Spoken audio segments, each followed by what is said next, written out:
Rapat dengar pendapat antara Komisi 2 DPRD Kota Ambon dengan agenda pembahasan laporan masuk dari pedagang pasar lama akhirnya diskors.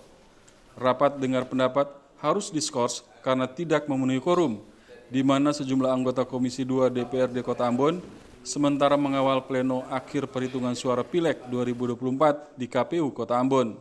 Selain itu, ketidakhadiran dua pimpinan OPD terkait juga menjadi alasan penundaan rapat dengar pendapat dengan agenda pembahasan surat masuk dari pedagang terkait biaya sewa lapak Tandas Abu Bakar.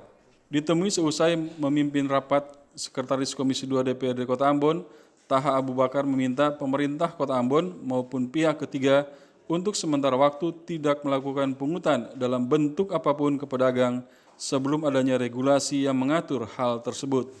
Selaku Sekretaris Komisi, tentunya saya mengambil keputusan untuk rapat ini diskorsing sampai pada waktu yang tepat untuk kita bisa melakukan rapat secara paripurna, supaya apa yang menjadi keinginan masyarakat maupun apa yang telah menjadi keputusan kita awalnya itu bisa kita ambil secara paripurna juga. Itu nanti kita bicarakan. Saya minta kalau bisa jangan dulu digini, supaya jangan ada terjadi konflik secara internal di kalangan masyarakat. Sementara itu, Ketua Ikatan Pedagang Pasar Indonesia Wilayah Maluku Muhammad Marasebesi kepada awak media seusai mengikuti rapat mengatakan pihaknya menyayangkan ada pihak tertentu yang masih melakukan penagihan biaya sewa lapak ke pedagang tanpa diatur di dalam sebuah regulasi.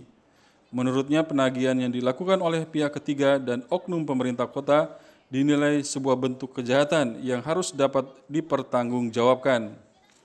Ongel Limba Junaidi Asril melaporkan.